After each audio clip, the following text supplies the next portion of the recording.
this book of Revelation, chapter 20, verse 8, and shall go out to deceive the nations which are in the four quarters of the earth, Gog and Magog, to gather them together to battle, the number of whom is as the sand of the sea. Okay, first and foremost, I would like to say, Call Allah Yah Bashem Yahshai, Bashem Kakodash, double honors to the apostles and elders, great Milson, Ruel. Peace, blessings, salutations to the whole for like to all you brothers out there pushing the word of truth and sincerity. Shalom, tell you brothers, stay strong, pushing this quick lesson. And as you brothers see from this article, the tensions are getting, higher and higher when it comes to Russia and America. Okay, these two nations truly hate each other, and they both have power. Of course, America has more power than Russia, but don't get it twisted. Russia also has, some type of power too. So you have these two superpowers that are looking at each other and eyeing each other down, getting ready to get it on, getting ready to fight it out.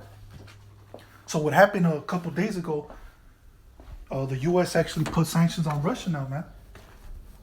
And that hasn't happened in a long time.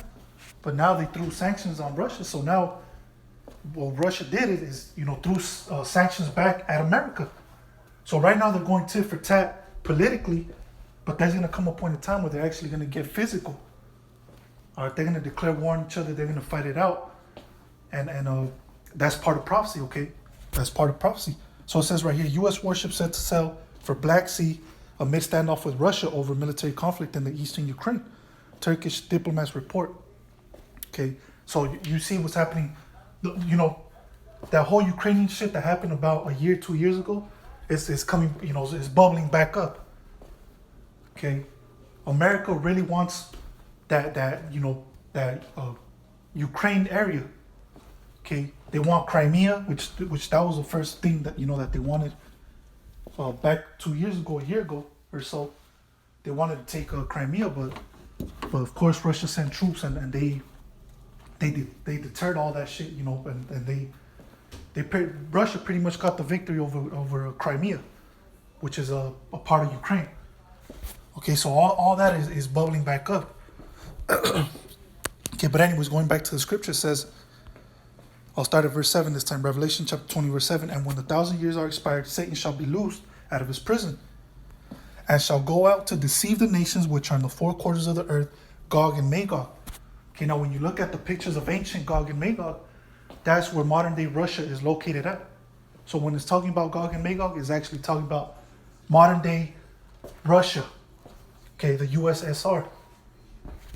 Okay, so it says to gather them together to battle. Exactly. So you see them gathering themselves together, getting ready for battle, getting ready for war. They have what they call war games. Okay, that's so they can stay sharp, so they get ready. They're getting ready for this this shit to go down.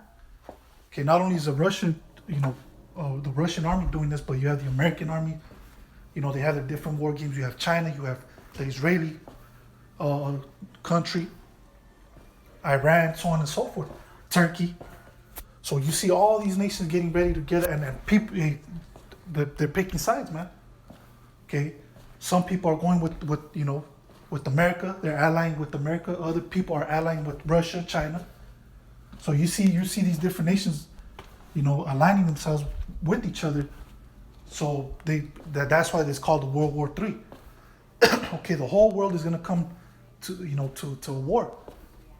And that's when America is going to be destroyed. Other parts of the world are going to be destroyed, which is part of prophecy. Okay.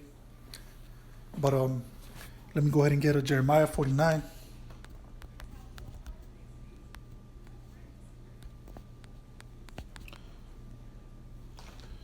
This is Jeremiah chapter 49, verse 13. For I have sworn by myself, for I have sworn by myself, saith the Lord, that Basra shall become a desolation, a reproach, a waste, and a curse, and all the cities thereof shall be a perpetual waste. This Basra is talking about modern day America. Okay, because you got to remember, America is also known as Babylon the Great. The daughter of Babylon is also known as Egypt. Is also known as Sodom and Gomorrah, and it's also known as Edom, but it's also known as Basra. Okay, so this is talking about America. America, like I said earlier, America is going to be destroyed.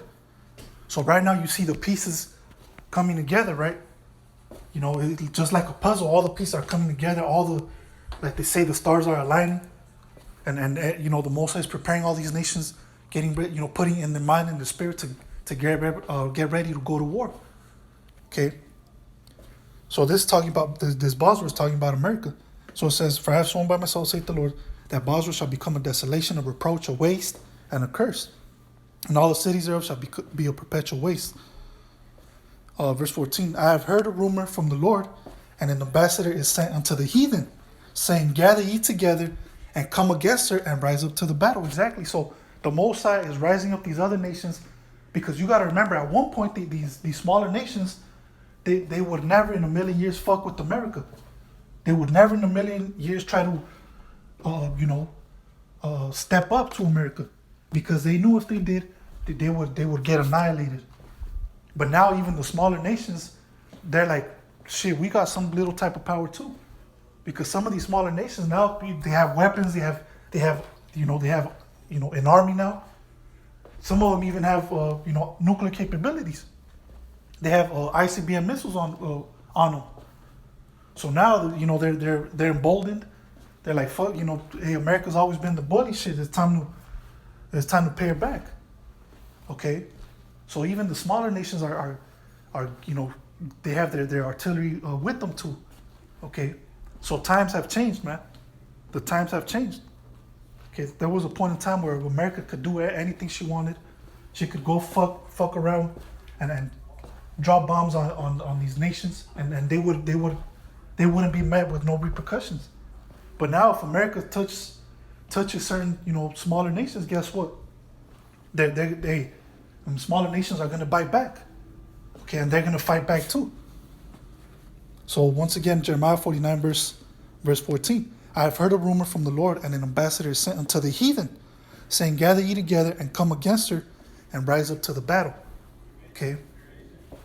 So there you have it, man. So everybody's preparing themselves. Okay. So we are definitely living in the time of World War III. And when you watch the news, you actually see it. You could actually feel it, man. You could actually feel the tension between these nations. You could actually feel that they hate each other. They despise each other. But right now they don't really want to make the moves, because they know that it'll eventually just be a, what do you call it, a nuclear holocaust. But guess what? At the end of the day, it is going to happen, because that's part of prophecy. Okay, the Most High said it's going to happen. It is going to happen. Okay, like the scripture calls it, the third woe. Okay, which is World War III. So be on the lookout for that. Keep an eye on Russia, that whole Ukraine area, on America, of course. But I don't believe America is gonna attack Russia first. Okay, I believe America and the Israeli military, I believe they're gonna go after Iran first. Okay, and I believe because that's where the war is gonna kick off in the Middle East. That's where the World War III is gonna kick off in what they call what is known as Saudi Arabia.